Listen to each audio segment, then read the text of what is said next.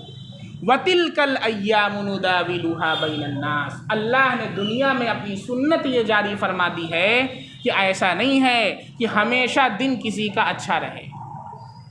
وَتِلْكَ الْأَيَّامُ نُدَاوِلُهَا بَيْنَ النَّاسِ، یہ جو ایام ہیں اور جو دن ہیں، ہم ان کو عدلتے بدلتے رہتے ہیں. آج آپ امیر ہیں، وہ غریب ہے، کل اللہ اسے امیر بنا دیں گے، آپ کو غریب بنا دیں گے. کل عزت اس کے ہاتھ میں ہے، پتہ چلا کل آنے والے دن میں وہ ذلیل ہے اور دوسرے کے ہاتھ میں عزت ہے. اس لیے کسی قوم کے غلبہ پا لینے سے اور پوزیشن میں حکومت میں آ جانے سے بہت کم ہمتی کا شکار نہیں ہونا چاہیے. کچھ لوگوں نے بہت کم ہمتی کا جو ہے وہ مظاہرہ کیا ہے. بالکل نہیں، یہ ایمان والوں کی علامت نہیں ہے. اللہ فرماتے ہیں تلک الایام نداولها بین الناس، یہ ایام ہیں، ہم انہیں عدلتے بدلتے رہتے ہیں. کبھی آج جو ہے انہوں نے جنگ جیتی ہے تو اگلی مرتبہ انشاءاللہ تم جنگ جیتو گے. وَلِيَعْلَمَ اللَّهُ الَّذِينَ آمَنُوا، اور تاکہ اللہ ایمان والوں کو جان لے. اس کے اندر بھی بہت سے مقاصد تھے. اللہ رب العزت ایمان والوں کو جان لے. چنانچہ کیا ہوا کہ جب اللہ کے نبی صلی اللہ علیہ وسلم مدینے سے باہر نکلے تو عبداللہ بن ابی جو منافقوں کا سردار تھا 300 لوگوں کو لے کر کے الگ ہو گیا.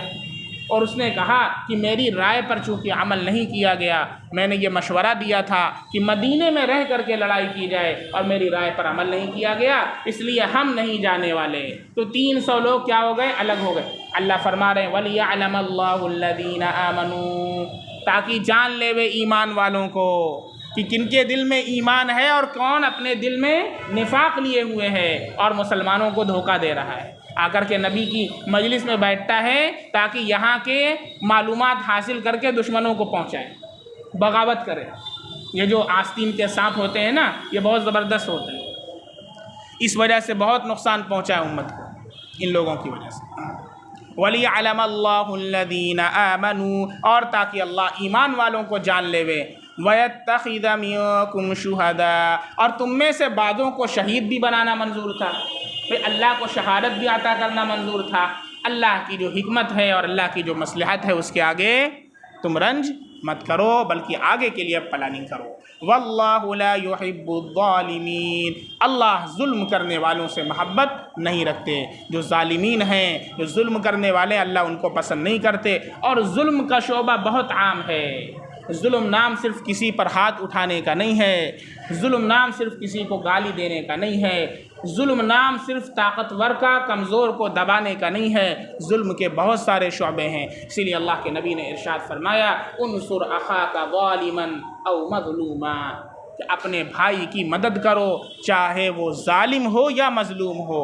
صحابہ نے پوچھا اے اللہ کے نبی صلی اللہ علیہ وسلم، اگر وہ مظلوم ہو تب تو ہم اس کی مدد کریں، ظالم ہو پھر بھی اس کی مدد کریں؟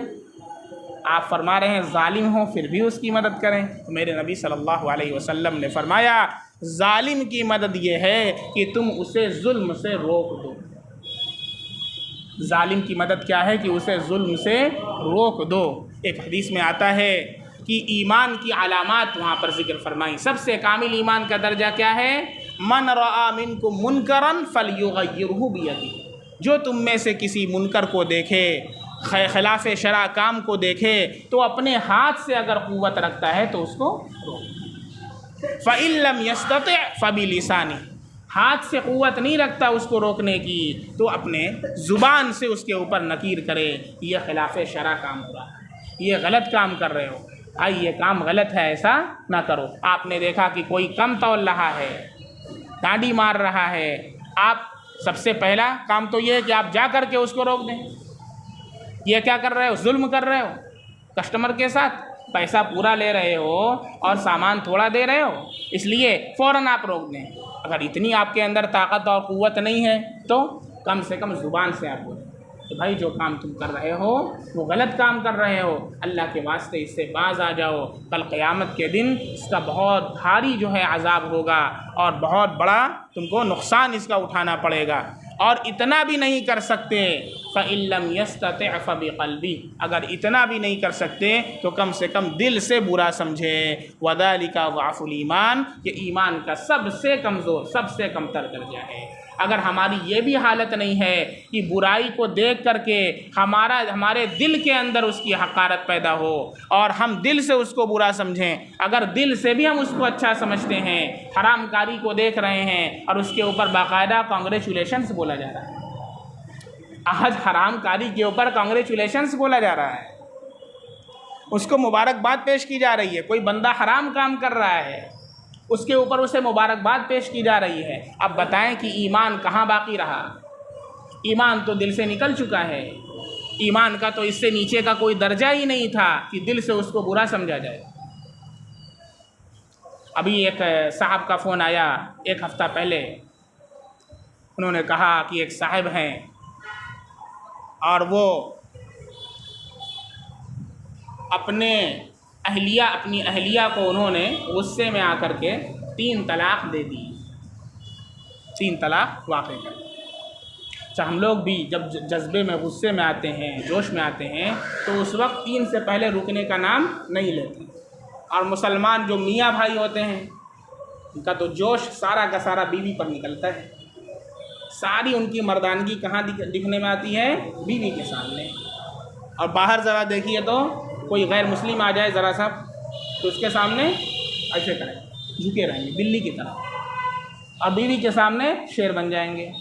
یہ مردانگی کی علامت نہیں، یہ نامردانگی کی علامت ہے. میرے نبی صلی اللہ علیہ وسلم کا اخلاق بیویوں کے ساتھ کیسا تھا؟ اللہ کے نبی کا ارشاد ہے خیرکم خیرکم لأہلہ وانا خیرکم لأہلی، تم میں سب سے بہتر وہ انسان ہے جو اپنے اہل و عیال کے لیے بہتر ہو، اور میں تم میں سب سے بہتر ہوں اپنے اہل و عیال کے لیے. اماں عائشہ رضی اللہ عنہا آٹا گوندتی تھیں، میرے نبی پانی ڈالا کرتے ہیں. کبھی ڈالا ہے؟ کیوں؟ ہم تو اس کو نابردارگی سمجھتے ہیں، تو کیسے ڈالیں گے؟ میرے نبی صلی اللہ علیہ وسلم کی سنت ہے، اس لیے آٹے جب گوندھے تو جا کر کے پانی، اگر آٹا نہیں گوندھ سکتے تو کم سے کم پانی تو ڈال سکتے ہیں۔ بیوی آپ کا کپڑا دھلتی ہے، دھل کر کے پھیلاتی ہے، آپ کم سے کم اٹھا کر کے لیتے آئیے چھت سے، اس کو تاہ کر کے الماری میں رکھ دیجئے، اتنا بھی نہیں کر سکتے؟ بیوی کی ہیلپ کیا کیجئے۔ بات سمجھ میں آ رہی ہے؟ یہ بیوی کے ساتھ یہ نہیں کہ نمک کم ہو گیا تو اٹھا کر کے پلیٹ اٹھا کر کے پھینک دیا، یہ ایمان والوں کی علامت نہیں ہے، نہ یہ سنت ہے۔ بات سمجھ میں آ رہی ہے؟ تو جب غصہ آتا ہے تو ڈائریکٹ 3 طلاق دیتے ہیں، تو چنانچہ فر ٹھائیں 3 گولی انہوں نے مار دیا، 3 طلاق۔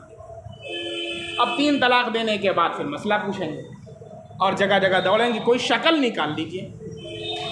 جیسے کسی انسان کو قتل کر دے کوئی بندہ اور پھر کہے کوئی شکل نکال لیجیے، وہ زندہ ہوگا؟ تو مر چکا ہے نا، اس کا تو خمیازہ بھگتنا پڑے گا تمہیں۔ کسی انسان نے کسی کو گولی سے مار دیا تو وہ مر گیا، اب وہ لاکھ کہے کہ ارے بھائی ہم نہیں چاہتے تھے، غلطی ہو گئی، ٹھیک ہے غلطی ہو گئی، اس کا خمیازہ تو بھگتنا پڑے گا نا، اب تو مر گیا ہے۔ اسی طریقے سے جب کوئی بندہ اپنی زبان سے ایسے کلمات نکالتا ہے تو اس کا بھی اثر پڑتا ہے۔ شریعت کے اندر جو زبان سے کلمات نکلتے ہیں یہ بہت معنی رکھتے ہیں، یہ نہیں کہ یوں ہی بس منہ کھول دیا اور پٹر پٹر کر دیا، جو بھی منہ میں آیا بولنے لگے، لا یعنی چیزوں کے اندر مصروف رہے، نہیں، حتیٰ کہ باقاعدہ فقہ کی کتابوں میں مسئلہ لکھا ہوا ہے، کتاب الاقرار، اقرار کا بیان، اس کے اندر مسئلہ لکھا ہے، اگر کسی نے کسی سے یوں کہہ دیا کہ لَكَ عَلَيَّ عَشَرَةُ دَرَاهِمَ، تمہارا میرے اوپر 10 درہم ہے، 10 درہم۔ اب وہ گیا قاضی کے پاس، اس نے کہا فلاں نے اقرار کیا ہے کہ تمہارا میرے اوپر 10 درہم ہے۔ اب وہ کہتا ہے ارے میں نے تو مذاق کیا تھا، کوڑا مار کر کے قاضی دلوائے گا، یہاں مذاق چل رہا ہے۔ زبان سے جو کلمات نکلتے ہیں وہ بہت معنی رکھتے ہیں۔ یہ تو ہم لوگوں نے کامیڈی شو دیکھ کر کے پتہ نہیں کیا سمجھ لیا ہے، ہر چیز کو جو ہے باقاعدہ پرینک شو چل رہا ہے، باقاعدہ کتنے شوز پرینک کے چل رہے ہیں، کتنے یوٹیوبرز ایسے ہیں جن کا کام زندگی کا مقصد کیا ہے، مذاق کرنا۔ صورتحال بنا رکھا ہے، پوری زندگی کا مقصد انہوں نے مذاق کرنا بنا دیا۔ بھئی اللہ نے تمہیں زندگی دی ایک مقصد کے تحت بھیجا ہے نا، کہ مذاق کرنے کے لیے دنیا کے اندر بھیجا ہے، اور مسلمانوں کا بھی یہی حال ہو گیا، بات بات میں مذاق کرتے رہتے ہیں، اپنی زبان سے کچھ بھی نکال دیا۔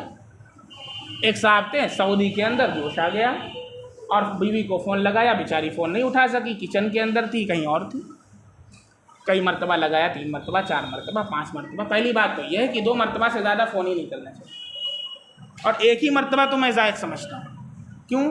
اس لیے کہ 3 مرتبہ سے زیادہ جب کوئی کسی کے یہاں پر جائے تو اجازت جو لے 3 مرتبہ ہے، 3 مرتبہ اجازت لے، اگر اندر سے آواز آ جائے، جواب مل جائے تو پھر وہ اندر داخل ہو، اور نہ جواب ملے تو واپس ہو جائے۔ یہ شریعت کا اصول ہے۔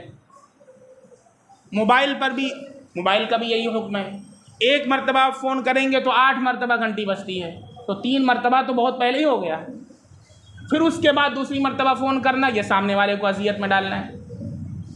2 بجے رات کو فون کرتے ہیں مسئلہ پوچھنے کے لیے، جیسے انسان کس حالت میں ہے، اہلیہ کے ساتھ ہے، بچوں کے اندر ہے، پتہ چلا میسج پہ میسج آ رہا ہے، شریعت کا کچھ علم ہی نہیں۔ دوسروں کو تکلیف پہنچانا، اذیت میں ڈالنا، یہ حرام ہے۔ خانہ کعبہ کو ڈھانے سے بڑا گناہ ہے کسی انسان کو تکلیف پہنچانا۔ تو اب کئی مرتبہ انہوں نے 4 مرتبہ 5 مرتبہ 6 مرتبہ فون کیا ہے، اب وہ نہیں اٹھا سکی کسی وجہ سے، اب ان کو غصہ آیا ہے اور انہوں نے میسج پر لکھ کر کے بھیج دیا طلاق۔ آف لائن تھا اور غصہ آیا، دیکھا نہیں دیکھا، اس نے فیس بک پر لکھ کر کے ڈال دیا طلاق۔ پھر نہیں آ رہا ہے، فیس بک سے بھی کسی نے نہیں دیکھا، تو اب باقاعدہ رشتہ داروں میں فون کر کے کسی سے بول دیا کہ میں نے اپنی بیوی کو کیا، ایک لکھ کر کے میسج کیا بیوی کو، ایک فیس بک کے اوپر لکھ کر کے ڈالا، اور ایک فون کر کے بول دیا۔ بیوی سے بولنا بھی ضروری نہیں، آپ کسی اور سے بول دیں، اپنے دوست سے بول دیں کہ میں نے اپنی بیوی کو کر دیا، طلاق پڑ جائے۔ کہ مذاق والی چیز نہیں ہے۔ اللہ کے نبی نے فرمایا ثلاثن جدہن جد وہزلہن جد، 3 چیزیں ایسی ہیں کہ ان کا مذاق بھی سنجیدہ ہے، سنجیدگی سے کہی جائے تب تو سنجیدہ ہیں ہی وہ چیزیں، مذاق میں کہی جائیں پھر بھی سنجیدہ ہیں۔ مسلمان ہر چیز کو لائٹلی لے رہا ہے، طلاق کو یہ لائٹلی لے رہے ہیں، سنجیدہ ہے، اس کو ایک مذاق کے طور پر سمجھ رہے ہیں، مذاق نہیں ہے۔ اپنے دوست سے اگر تم ہنسی مذاق میں بول دیا کہ میں نے بیوی کو دے دیا، طلاق پڑ جائے گی، مذاق نہیں ہے یہ۔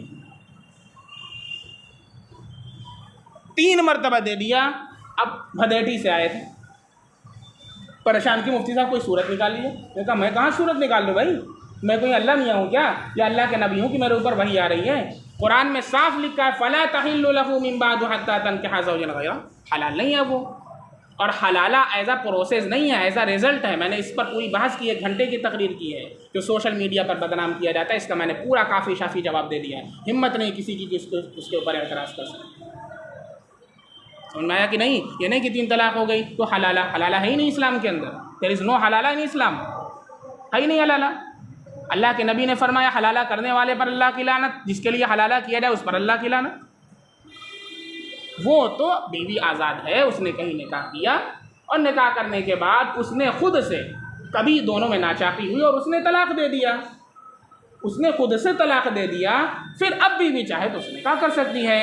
اس کو کیا بولتے ہیں؟ کیا بولتے ہیں؟ یہ حلالہ پروسیس کے طور پر نہیں ہے کہ کسی نے طلاق دے دیا تو اب چلو اس سے شادی کر لو، پھر تم ہم کو طلاق دے دینا، 10,000 یہ لے لو۔ جائز ہی نہیں اس طرح کرنا، یہ تو ہے ہی نہیں اسلام کے اندر، یہ تو ناجائز ہے اسلام کے اندر۔ اور باقاعدہ جو سینٹرز کھول کر کے کر رہے ہیں سارے کے سارے حرام کاری کر رہے ہیں، وہ چاہے عالم ہو، چاہے مفتی ہو، چاہے کچھ بھی ہو، سب خلاف شرع کام کر رہے ہیں۔ اس لیے کہا نا کہ جب تک حرام سے توبہ نہیں کرو گے اللہ کی مدد نہیں آئے گی۔ اب پریشان، پھر جانتے ہیں کیا ہوا؟ جہانپور کی بات میں کر رہا ہوں، والی بات تو دوسری ہے، خیر میں نے مسئلہ لکھ کر کے لکھ، دوسرے مسلک کے پاس چلے گئے، دوسرے مسلک کے پاس۔ اب یہ خواہشات نفسانی پر طاہر مدنی صاحب کا فتویٰ لا کر کے مجھے دکھایا، میں نے کہا جو انہوں نے حضرت عاص بن وائل کی حدیث لکھی ہے نا، اس کا یہ جواب بغیر پڑھے میں نے بتا دیا، وہی لکھا ہوگا۔ اب حدیث ہم سنائیں، بخاری کی روایت ہم نے سنایا، پھر میں نے کہا اب بخاری بھول گئے کیا؟ اب بخاری سامنے نظر نہیں آ رہی کیا؟ اب ابن ماجہ کی روایت کہاں سے آ گئی؟ ہر جگہ بخاری، اب یہاں بخاری کی روایت نظر نہیں آ رہی۔ عجیب صورتحال امت کی ہے، میٹھا میٹھا ہپ ہپ کڑوا کڑوا تو ہر جگہ بخاری کا نعرہ لگے گا، اور جہاں بات نہیں بنے گی تو ابن ماجہ کو پکڑ لیں گے، ارے اللہ کے بندے بخاری لاؤ نا یہاں پر۔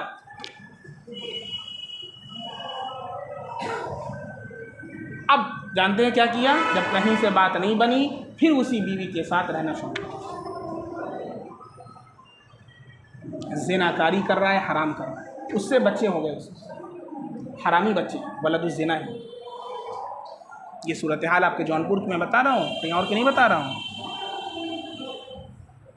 اور آپ سوچیں کہ ہم مہابھارت کی کتھا سنا رہے ہیں تو آئیے گا ہم ملوا دیں گے آپ کو۔ اس طرح یہ ایک مسئلہ میں آپ کو بتا رہا ہوں، 10 مسائل روزانہ آتے ہیں، فقہی سوالات و جوابات الحمدللہ 5 سال سے چلا رہا ہوں میں، اس میں پورے ہندوستان کے لوگ وہاں کو شریک، روزانہ 50-40 مسائل اس میں روزانہ آتے ہیں، حل کیے جاتے ہیں، مفتیان کرام کا پورا گروپ۔ اب مسئلہ کیا ہے؟ باقاعدہ ایسے شخص کا معاشرتی طور پر بائیکاٹ کرنا ہے، اس سے رشتہ ناتا بالکل ختم، حرام کاری کر رہا، اللہ کے حکم کو سر عام اس کی دھجیاں اڑا رہا ہے۔ اب باقاعدہ ہیپی برتھ ڈے منا رہے ہیں اپنے بچے کا، وہی بچہ جو ولد الزنا ہے اس کا ہیپی برتھ ڈے، اور ہیپی برتھ ڈے میں رشتہ دار آ کے کہہ رہے ہیں بیسٹ وش یو، واہ واہ، اور کیا کہہ رہے ہیں؟ مفتی صاحب اللہ کی مدد نہیں آ رہی ہے۔ میں نے کہا اللہ کی مدد آئے گی کہ اللہ کا عذاب ہے؟ اللہ کی مدد آئے گی؟ ولد الزنا لڑکے کا تم برتھ ڈے مناؤ گے اور وہاں پر جا کے کنگریچولیشن بولو گے اور ہیپی برتھ ڈے ٹو یو بولو گے تو اللہ کی مدد آئے گی؟ مذاق بنا کر کے رکھ دیا دی۔ اسی طرح یہ امت زوال تک جائے گی نا، اسی طرح جائے گی، اور ایک وہ دن آئے گا کہ گاجر و مولی کی طرح کاٹی لیجیے، دیکھ لیجیے، یہ صورتحال ہے۔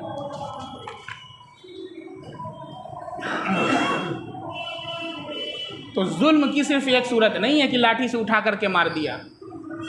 واللہ لا يحب الظالمین، اللہ ظالم کو، ظلم کرنے والوں کو پسند نہیں کرتے، پسند ہی نہیں کرتے، لائک ہی نہیں کرتے. تو ان کی دعا کہاں سے اللہ تعالیٰ سنیں گے؟ یہ آپ بتا دیجئے. ہم جب کسی کو لائک نہیں کرتے تو اس گلی سے آ رہا ہو تو ہم راستہ چینج کر دیتے ہیں، نہیں کرتے؟ اللہ لائک نہیں کرتا ہے. پہلے اپنے ظلم سے تو بندے تو باز آ جا. اللہ کہہ رہا ہم اللہ کی سننے کے لیے تیار نہیں ہیں، تو پھر اللہ ہماری کیسے سنیں گے بتائیے؟ ہم اپنے اللہ کی سننے کے لیے تیار نہیں ہیں تو اللہ ہماری کیسے سنیں گے؟ پھر اللہ فرما رہے ہیں وَلِيُمَحِّصَ اللَّهُ الَّذِينَ آمَنُوا. یہ جو ہوا اس میں بہت ساری اللہ کی مصلحتیں ہیں.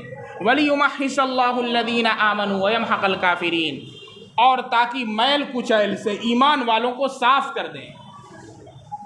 اللہ رب العزت نے اس کے ذریعے بہت زیادہ امتحان لیا ہے، لہذا میل کچیل جو آ گیا ہے اس سے ایمان والوں کو صاف کر دے. وَيَمْحَقَ الْكَافِرِينَ، اور کافرین کو مٹا دے. اور پھر اللہ فرما رہے ہیں صحابہ کرام سے ام حسبتم ان تدخلوا الجنہ. یہ بات بہت قریبی لوگوں سے کہی جاتی ہے. اللہ فرما رہے ہیں کیا تم نے یہ خیال کر رکھا ہے کہ تم یوں ہی جنت میں داخل ہو جاؤ گے؟ یہ کن سے کہا جا رہا ہے؟ صحابہ سے کہا جا رہا ہے. آپ سوچ لیں، وہ صحابہ کرام جن کی جنت کی بشارت، جن سے رضا کا پروانہ اللہ نے قرآن میں نازل کر دیا ہے، ان سے یہ کہا جا رہا ہے ام حسبتم. اور میں تو یہ کہتا ہوں کہ صحابہ کو تو مخاطب کیا ہے، لیکن وہ ہم سے اللہ تعالیٰ کہنا چاہ رہے ہیں. ہم سوچیں کہ جب صحابہ سے اللہ یہ کہہ رہے ہیں تو ہما شما کا کیا حال ہوگا؟ ہم کس کھیت کی مولی ہیں یہ بتائیے؟ جب حضرت ابو بکر سے، حضرت عمر فاروق سے، حضرت عثمان غنی سے، حضرت علی رضی اللہ عنہم سے اللہ تعالیٰ یہ کہہ رہے ہیں تو ہم لوگ کس کھیت کے مولی ہیں؟ اللہ کیا فرما رہے ہیں؟ کیا تم نے یہ سمجھ رکھا ہے کہ جنت میں یوں ہی داخل ہو جاؤ گے؟ جنت کو اتنی سستی سمجھ رکھا ہے؟ ام حسبتم ان تدخلوا الجنہ ولما يعلم اللہ الذین جاہدوا منکم ويعلم الصابرین.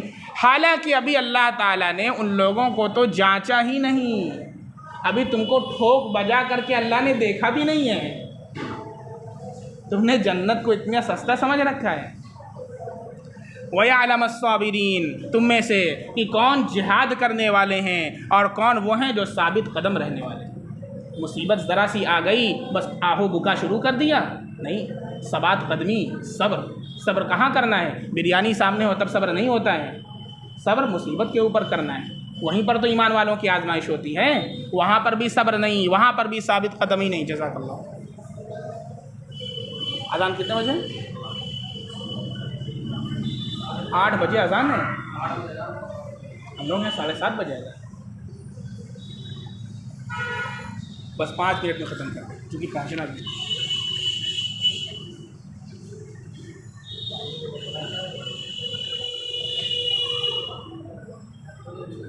جزاک اللہ خیر. حالانکہ ہنوز اللہ تعالیٰ نے ان لوگوں کو تو دیکھا ہی نہیں جنہوں نے تم میں سے جہاد کیا، اور نہ ان کو دیکھا جو ثابت قدم رہنے والے ہوں. وَلَقَدْ كُنْتُمْ تَمَنَّوْنَ الْمَوْتَ مِنْ قَبْلِ أَنْ تَلْقَوْهُ، اور تم تو مرنے کی تمنا کر رہے تھے موت کے سامنے آنے کے پہلے. جب اللہ کے نبی صلی اللہ علیہ وسلم کے بارے میں یہ افواہ پھیلا دی گئی کہ نبی کریم صلی اللہ علیہ وسلم کا نعوذ باللہ شہید ہو گئے، آپ صلی اللہ علیہ وسلم کو شہید کر دیا گیا، تو صحابہ کرام مرنے کی تمنا کر رہے تھے ہم جی کے کیا کریں گے.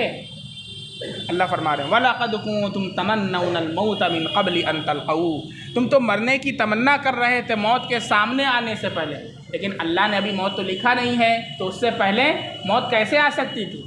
جب اللہ نے موت لکھی ہے خدا کی قسم اسی وقت موت آئے گی، ڈرنے کی کوئی ضرورت نہیں ہے. اور اس سے پہلے کوئی مائی کلال آپ کا ایک بال بیکا بھی نہیں کر سکتا. یہ اللہ پر ایمان ہونا چاہیے آپ کا، اور ایمان نہیں ہے تو پھر سے کلمہ پڑھ لیجیے. فَقَدْ رَأَيْتُمُوهُ وَأَنْتُمْ تَنْظُرُونَ، سو اس کو تو کھلی آنکھوں دیکھ لیا تھا. چونکہ تم دیکھ رہے تھے کہ پیچھے سے خالد بن ولید اس وقت ایمان نہیں لائے تھے، وہ آ گئے ہیں پہاڑی کی طرف سے، اور ادھر سے جو مجمع بھاگ رہا تھا وہ پھر پیچھے کو پلٹ آیا ہے، اور مسلمان بیچ کے اندر پس گئے. تو موت کو سامنے دیکھ رہے تھے. فَقَدْ رَأَيْتُمُوهُ وَأَنْتُمْ تنظرون، سو اس کو تو کھلی آنکھوں دیکھ لیا تھا۔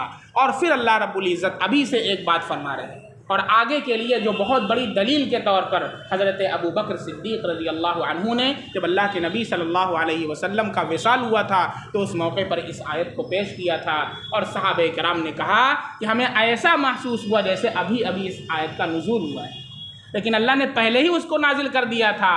کیوں؟ صحابہ کرام کو پہلے سے اس واقعے سے اور اس حالت سے روشناس کرا دیا کہ اگر یہ واقعہ پیش آئے گا تو پہلے سے تم ہمت مت ہارنا اور اپنی ڈھارس کو باندھے رکھنا۔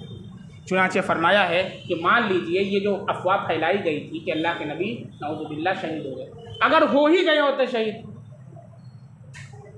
وما محمد الا رسول، محمد صلی اللہ علیہ وسلم رسول ہی تو ہیں، کوئی اللہ تعالیٰ تو نہیں ہے، تو اللہ کو موت نہیں آئے گی نا۔ اللہ حی لا یموت ہے، اللہ ہمیشہ سے ہمیشہ رہنے والا ہے۔ اللہ کے علاوہ جتنی بھی چیزیں ہیں، خواہ وہ اللہ کے نبی صلی اللہ علیہ وسلم کیوں نہ ہوں، وہ کیا ہیں؟ ان کو ایک نہ ایک دن اس دنیا سے جانا ہے، ان کو بھی موت آنی ہے۔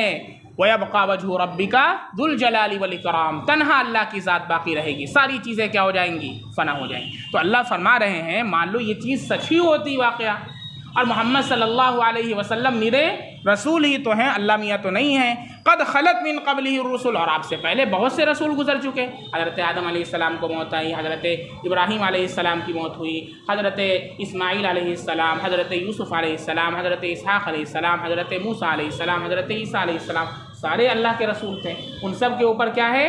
موت طاری ہوئی۔ تو اس طریقے سے اگر اللہ کے نبی صلی اللہ علیہ وسلم پر بھی وفات طاری ہو، موت آ جائے، افإن مات، سو اگر آپ کا انتقال ہو جائے، او قتل انقلبتم علی اعقابکم، یا آپ شہید ہی ہو جائیں، تو کیا تم لوگ الٹے پھر جاؤ گے؟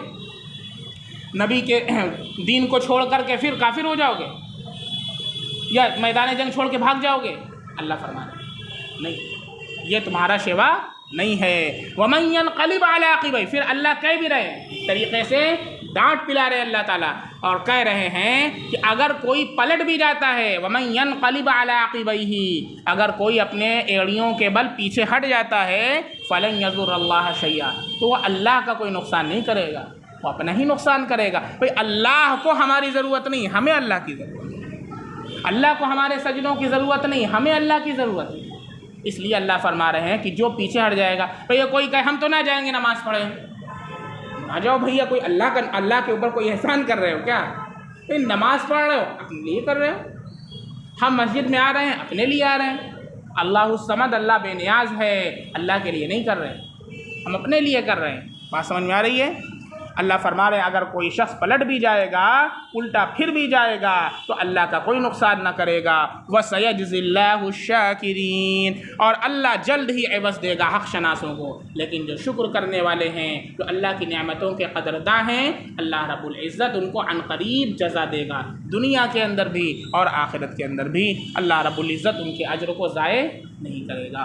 اللہ رب العزت ہمیں صبر و ثبات قدمی عطا فرمائے، اللہ حلال رزق عطا فرمائے، حرام سے اللہ ہم سب کی حفاظت فرمائے۔ سبحان اللہ وبحمدہ، سبحانک اللہم وبحمدک، اشہد ان لا الہ الا انت، استغفرک واتوب الیک۔ سبحان ربک رب العزت عما یصفون، وسلام علی المرسلین، والحمد